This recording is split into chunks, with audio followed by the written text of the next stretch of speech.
Hey folks, welcome back to the Dungeon Dive. Daniel here. I hope you're doing well, and if you're not, I hope you are soon. Okay, on today's video, we are taking a look at Kinfire Delve, Scorn Stockade.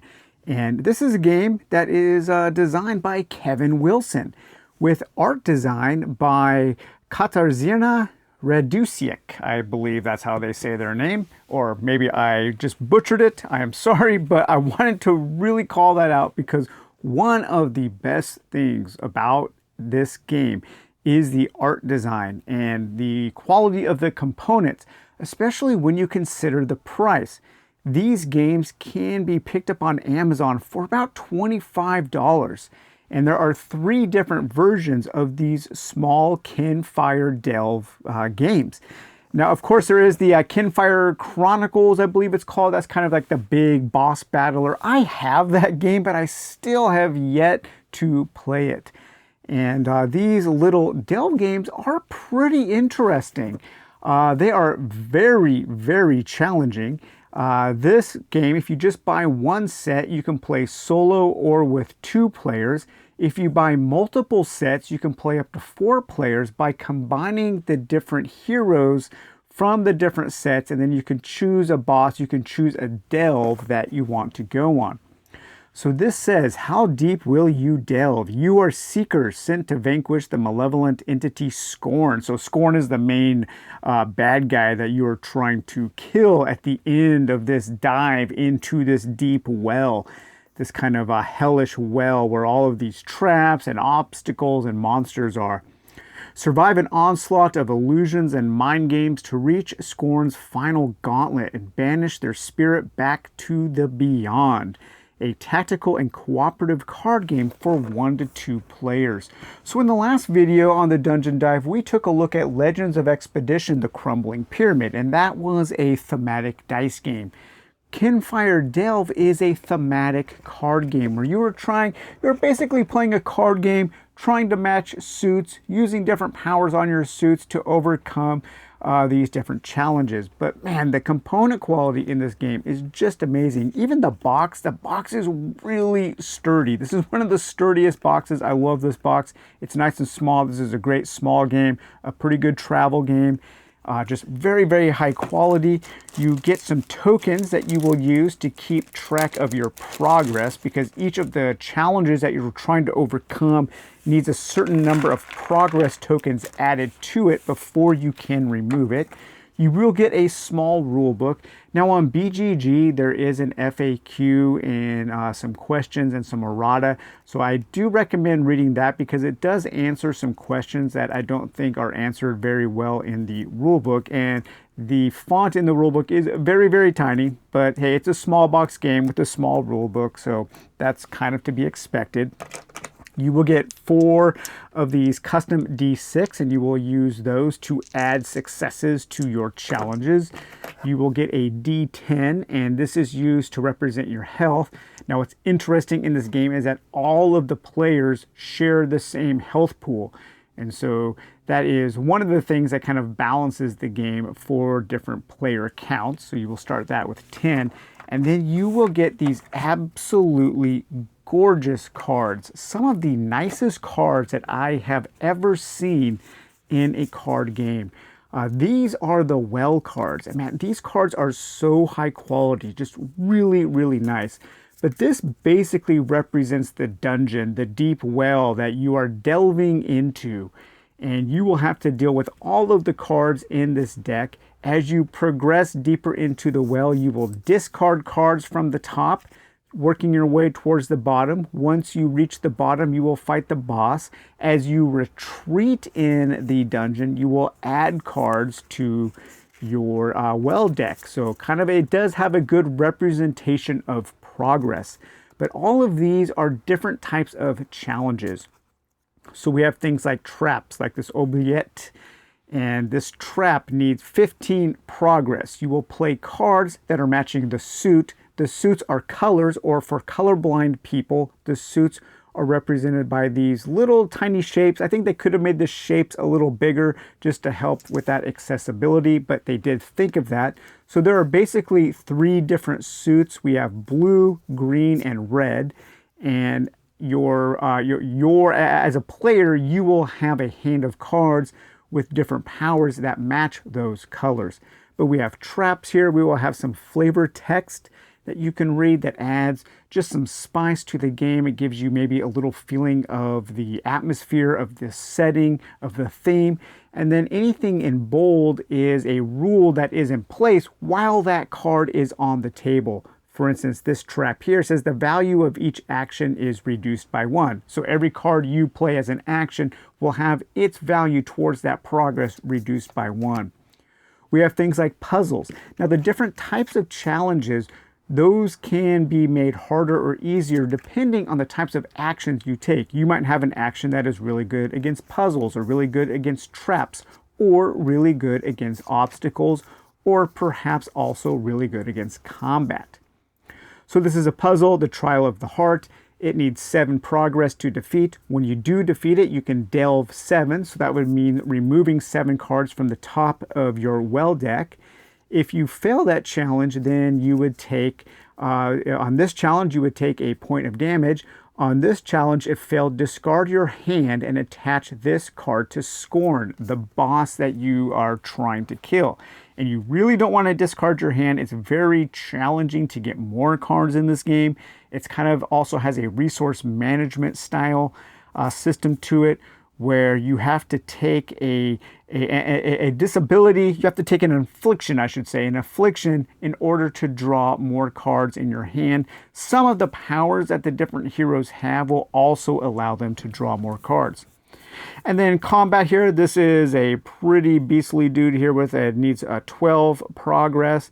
And when this guy comes out, if you fail to do all of that in one turn, then all of the other challenges are flipped over, and then you have to focus solely on the living Bastille until you overcome that challenge. So there are a ton of different challenges. There are also events, and events you don't have to pay progress to progress through. You just have to choose when you want to encounter that event. You draw the card, you do what it says, and then you discard it. So there's a lot of variety in the challenge deck, and again, these cards are just gorgeous. Really, really beautiful, really great art, good design, good writing, and pretty clear iconography. I think overall, the visual design, the UI in this game is really, really well done. And then we have these 4 gauntlet cards. These will come out when you get to the final boss. And when you first face the boss, they are actually immune to all 4 of the colors. But as you defeat these various gauntlet creatures and obstacles, then that boss might become vulnerable to one of the suits. This game is damn hard. I mean, super, super challenging. I have yet to come anywhere close to winning this game, and I kind of doubt I ever will, just because I'm usually pretty bad at these kinds of games of seeing the optimal move. I think maybe this game suffers from a little bit of analysis paralysis for people who like to have those perfect turns. And so I don't know if I would want to play this with 4 players who are all really good and really suffer from analysis paralysis, because there are a lot of really crucial choices, really crucial decisions to be made. But if you like a challenging game, then this might be a game for you. This game also travels well, and it doesn't take up a lot of table space, and it does play really well solo. So these are the affliction cards. What's the actual name for these cards? I can't remember. Exhausted cards. So when you want to draw a new hand of cards, your character becomes exhausted. And there are different types of exhaustion that you can get. And if you ever get a set, like for instance, if you have regretful, discarded, and traumatized, you lose the game.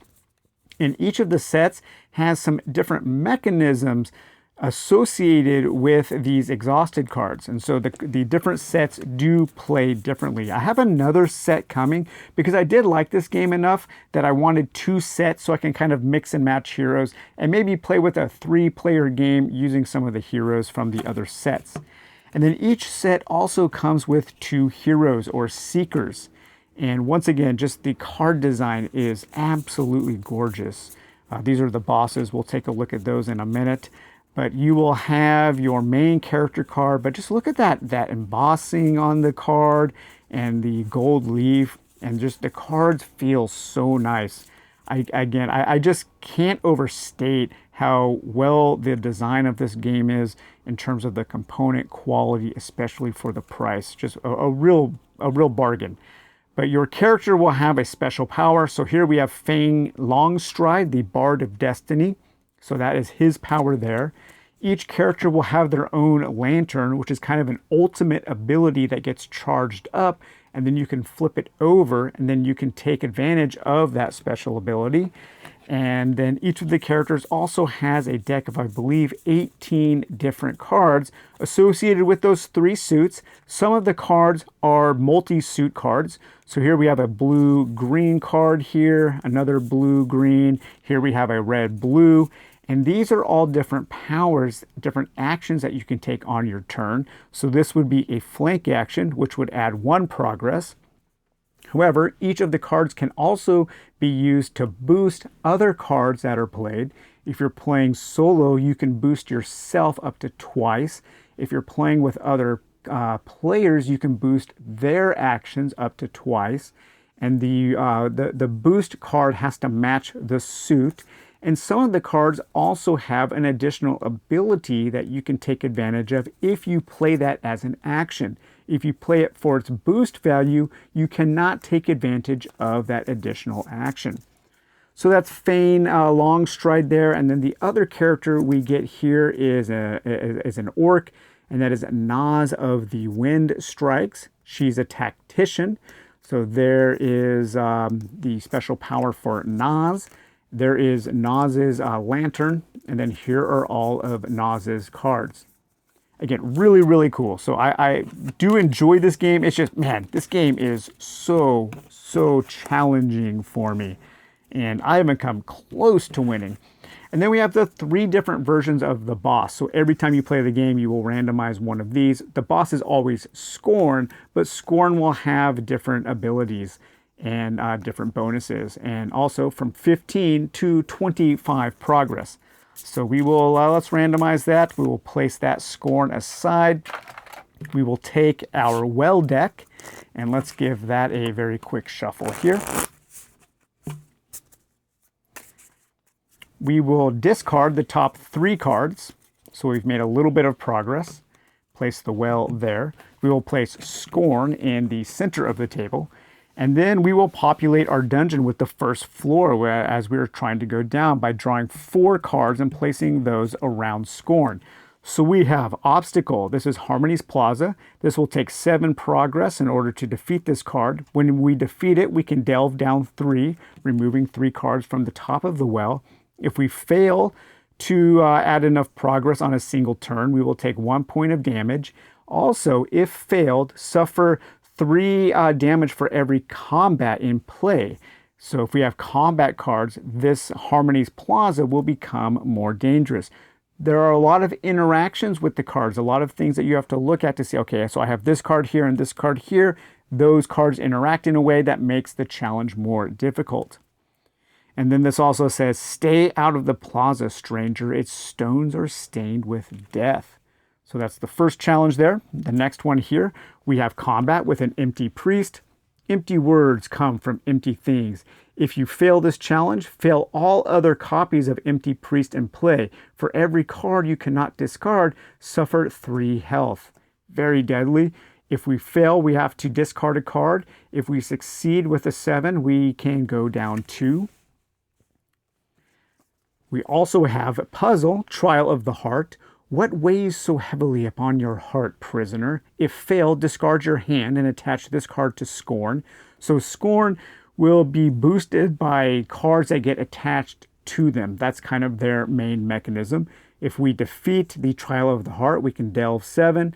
And then if failed, that is the consequence there. And then our final card here is another red card. It's an obstacle. So it's our second obstacle. This is the Pale Cathedral. All cards named Empty Priest gain +8 to their difficulty. Wow, so this is actually a 15 difficulty. So we definitely want to take care of this Pale Cathedral before we even think about attempting to overcome the Empty Priest. This says that only the Empty Priests leave this place. All right, so if we defeat the Paled Cathedral, we can go delve 5. If we fail to do that, we will take 2 damage. Okay, so let's play with Nas here. So Nas's power is at the start of each of your turns, I can move 1 progress from any challenge to another. So if there was progress here, I can move that to another place. Let's kind of push this off to the side here. Okay, so here is Nas's lantern. It starts the game unpowered, her ultimate ability. And her ultimate ability is Attack the Balance. It's an Alter Fates trick. If completed, attach the challenge you are attempting to this card. Copies of any challenges attached to this card are immediately discarded from play. This is pretty cool. So let's say that we defeated the Empty Priest using our lantern. That would flip back over, but we would attach the Empty Priest to our lantern. There are multiple copies of a lot of the cards in this well deck. Anytime we run across another Empty Priest, we can discard that into the discarded well pile.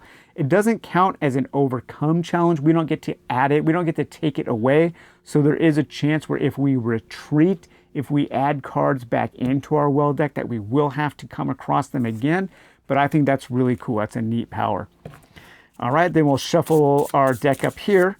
Now, another way that this game balances for multiple players is your starting hand. And as a solo player, you get 8 cards in your starting hand. And that's shown on this little table here. 2 players, 7 cards, 3 players, 6 cards, 4 players, 5 cards each. So we'll take our deck, we'll draw our hand of 8. 1, 2, 3, 4, 5, 6, 7, 8. Now we'll take a look at our cards, and here comes the hard part because, man, there's just so much to do. And like I've said before, my brain just doesn't handle these kinds of games very well. I like games where you just kind of move, draw a card, and face the consequences. But this game here requires very careful consideration of what's on the table, how they interact with each other, how your cards interact with them, how when you boost a card, how that interacts. So there's a lot of interactions. There are a lot of intricacies to think about while you're playing this game. And for those of you who like really challenging games and games where you get to think a lot and you kind of pride yourself in putting together cool combos, I think you'll get probably more out of this game than I do, even though I do enjoy this game. I mean, I enjoyed it enough to order an additional set, and I'll probably be done with Kinfire Delve with just 2 sets, but I think it's pretty cool. Okay, so we have a red card for a 3 attack. Discard if you would be reduced to 0 health, so this can protect you, gives you an extra chance to survive. If you go down to 0 health and this card is in your hand, you can discard it. You can boost a red or blue card for +1. This is a 2 power, surround, +2 if this action is boosted. This can boost a blue for 2. The whites are wild. They can be played on any suit, so this is Wind Mastery. After this action, you may return this card to your hand by discarding any other cards. You can kind of keep this relatively low powered but highly advantageous wild card in your hand. We have Tidal Force, which is a 2 power. Discard at the start of any turn to redistribute progress between cards. So that kind of seems to be one of Nas's things that she does, is distribute power, distribute progress from one card to another. The Duel of Honor, this card cannot be boosted. It's a green card for 4 progress. Probe, while this card is on top of your discard pile, any played action gains +1 to their value. So you do need to also keep track of what's in your discard for certain powers. Quick Thinking, if you fail a puzzle, ignore the penalty. We do have a puzzle here, so we could apply that to the Trial of the Heart and we wouldn't have to discard our hand. That's pretty cool.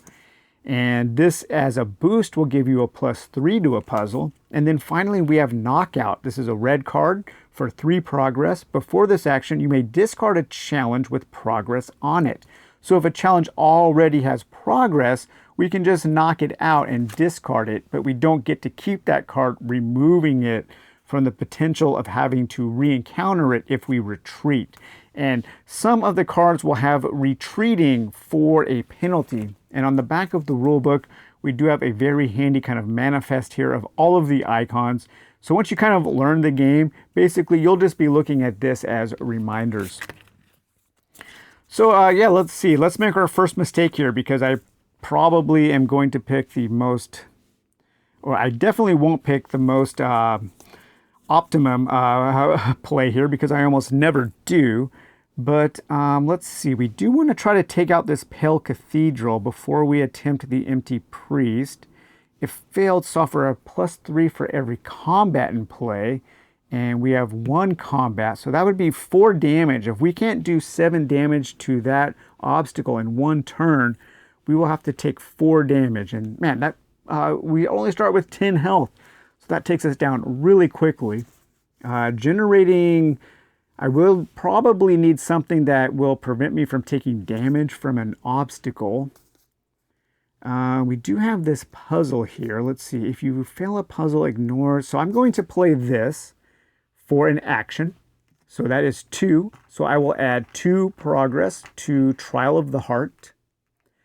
And that is, actually I can't. That's a green. See, already. I'm already making mistakes. That's a green, that's a red puzzle. So this is a green or a blue card. So I can't use that. Okay, well there goes that plan. Yeah, let's go ahead and do this red knockout. So I will play a red knockout on the Pale Cathedral. That will allow me to place 3 progress towards that Pale Cathedral. Do I want to boost it? That is an obstacle. Do I have anything that will help me boost obstacles? No. I don't think I'll boost. I will keep these cards in my hand. We also forgot my favorite part, the dice.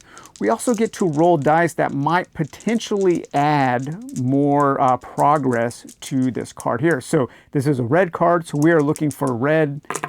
And we did get a wild. We got 2 greens and a blue. So we will get to add 1 more progress to that. So that is that turn. This goes to my discard pile. Now, because we didn't complete this challenge, we have to take the penalty. So we will lose 2 health going down to 8. But as you can see, yeah, this game is really, really difficult. I've only made it about 3/4 of the way through my well deck. But yeah, like I said, very, very hard. And I'm often kind of paralyzed when I'm playing this game because I feel like I'm always making the wrong choice.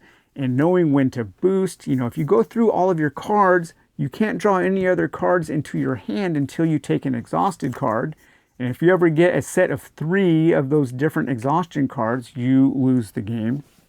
One of the cool things with the Bard characters, the Bard character does seem to have quite a few more abilities that will allow them to add cards back into their hand to draw more cards.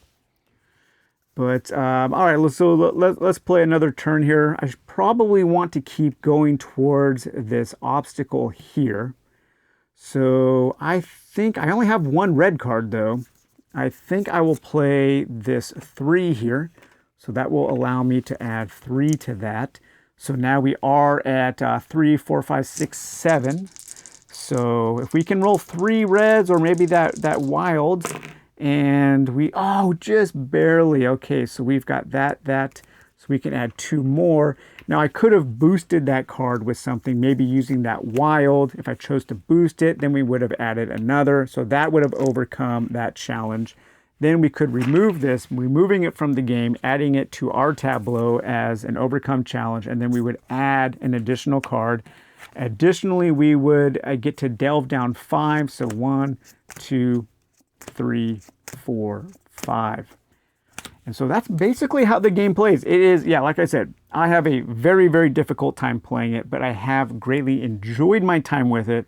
And I think a lot of that enjoyment does come from the small box, does come from the well-designed box, which holds everything very nicely.